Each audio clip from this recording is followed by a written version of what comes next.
السلام الله عليكم ورحمة الله تعالى وبركاته. كلنتي وعن صاحب يال هلكني ورنشيك تي في وبرتاني يوتيوب ككلنا أي صاحب يال قد بدأ جوا وين وركيدن كوجا هنا وحى كمينا مدحونا فرماجو أريما حساسية كلها الله ميرك قدر محا كجرا إن أي شيء سعدني هوجان كبي اس اف صاحب يال وربحنا ينو إذا كجا هنا كلها وكيل ذا بنتلان أو يرد دمان هوجان كعيد ماذا كل دون إمام الكاسي فرين كتير من هرجيسو الله قد دقيقة إن حمر لوجو حرب بقربور مدو قد بدأ سي قد بكلا يان saaxiibada inagu xiran oo idiin soo gudbin doonaa haduu rabbi raali ka noqdo fadlan hadii aad nagu cusub tahay waxaan si naxariis la kaaga codsanaynaa inaad subscribe inoo saadho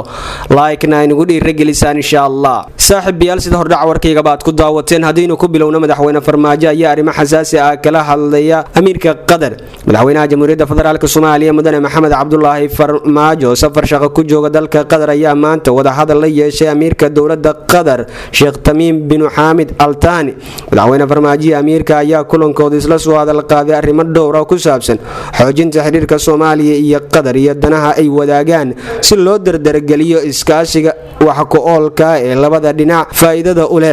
madaxweynaha oo uga mahad celiyay amiirka Qadar fulinta mashaariicda dhismaha jidadka isku xira Muqdisho Afgoy Balcad iyo Jowhar dhismo xarumo muhiim u ah dawladda iyo baahinta adeegyada asaasiga ayaa tilmaamay dadaalka ay ku bixinayaan shacabka iyo dawladda Soomaaliyeed dhismaha kaabayaasha dhaqaalaha oo muhiim u ah dib u kabashada dalka iyo horumarka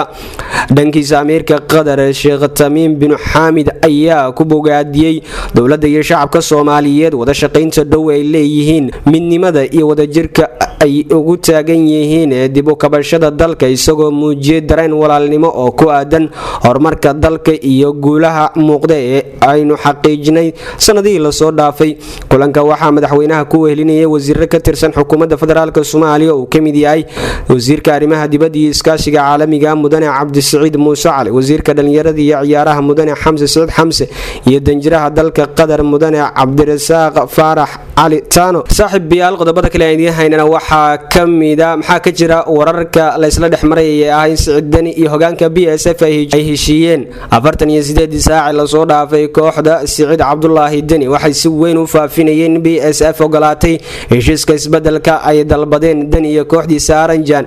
warkan waxa si weyn u faafiyay jamaahiirta Siciid Cabdullaahi Dani si aan wax uga ogaano waxa la xiriirnay hogaanka BSF waxayna xaqiijiyeen in aysan jirin wax wada hadal oo dhexmaray hogaanka BSF iyo Siciid Cabdullaahi Dani waxay sheegeen ay joogaan goobihii ay ka joogeen magaalada Boosaaso balse ay dib ugu laabteen ama uga laabteen dhufaysyadii ay dhawaan dhigteen si magaalada aysan ugu muuqan mid colaadi ay ka jirto Dani ayaa isaguna dib u celiyay ciidamadii uu dhawaan dul dhigay goobaha ay BSF ka degan tahay magaalada Boosaaso simadii hogaanka dhaqanka Puntland ayaa dhawaan la xiriiray hogaanka ciidamada BSF iyo Siciid Cabdullaahi Dani labaduba waxay u sheegeen mas'uuliyadda ay qaadan doonaan cidii gacan ka hadal ka bilowda balse waxaa jira warar sheegay in kooxda Aranjan ay ka go'an tahay in ay awood isticmaalaan waxa magaalada Garowe laga diray in la yiraahdo General Jimcaale si uu BSF uga saaro magaalada Boosaaso kadib markii ciidanka halkaasi joogay ay diideen inay weeraraan BSF General Jimcaale wili ma uusan tagin Boosaaso deegaanada u dhaxeeya ayuu diyaar garow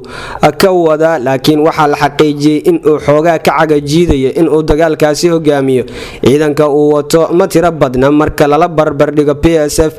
Siciid Cabdullaahi Dani waxa la sheegay inuu la xiriiray ciidanka Mareykanka ee Africom oo iyagu bixiya tababarka saanada iyo tababarka la siiyo ciidanka BSF oo hadda ka hor yimid abdhaqanka Siciid Cabdullaahi Dani waxa la sheegay in uu kala kulmay jawaab aan fiicneyn oo ah inuusan weerari karin ciidanka BSF magaalada Boosaaso ayaa waxa ku soo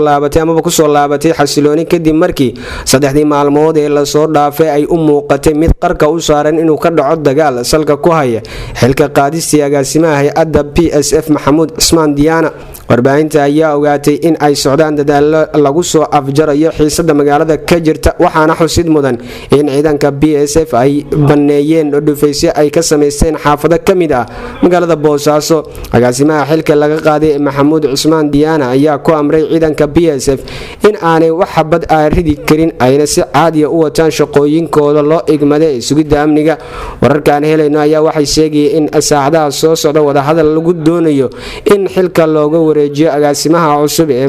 madaxweyne Dani dhawaan soo magacaabay amaba soo magacaabay hay'adda BSF. madaxweyne Dani ayaa maalintii shalay sheegay in uusan wax gorgortan ah ka geli doonin xilka qaadisi lagu sameeyay saraakiisha xilka haya isagoo sheegay in xilku uusan ahayn mid qabiil leeyahay.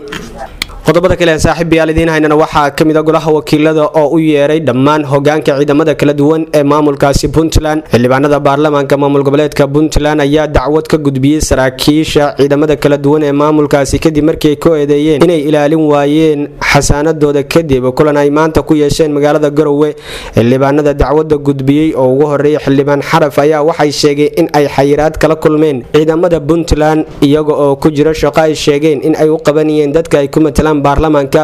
gudoomiyaha golaha wakiilada Puntland Cabdirashiid Yuusuf Jibriil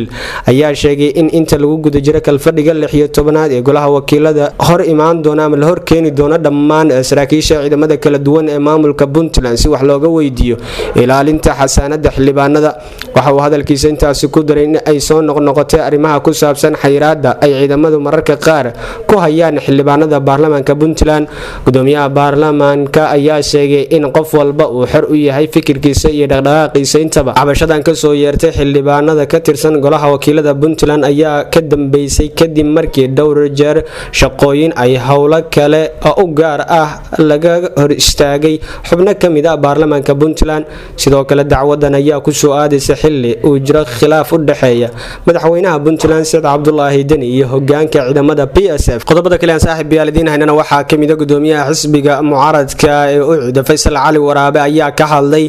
arinta loo haysto boqor Cismaan aw Maxamuud Buurmadow ee ah taageerida uu u muujiyay ururka Al-Shabaab. Faysal Cali Waraabe oo maanta saxaafadda kula hadlay Hargeysa ayaa ugu hore waxa uu ka digay in Somaliland ay ku lug yeelato dagaalka ka socda dalka Itoobiya xilli shaka badan oo soo baxayo. Masar Waraabe ayaa cod dheer ku sheegay in Itoobiya ay saami fiican ka hesho dekada Berbera saaxiib dhowna la tahay dowladda Somaliland balse waxa uu sheegay in aysan ku talin doonin in dagaalkaasi uu saameyn ku yeesho. dhinaca kale Faysal Cali Waraabe ayaa waxa uu ka hadlay arinta boqor Buurmadow isagoo sheegay in hawiye ay ku khaldan yihiin in ay beegsadaan boqor oo arrimo kale oo waaweyn ay jiraan xilkeedana aan la gaarin.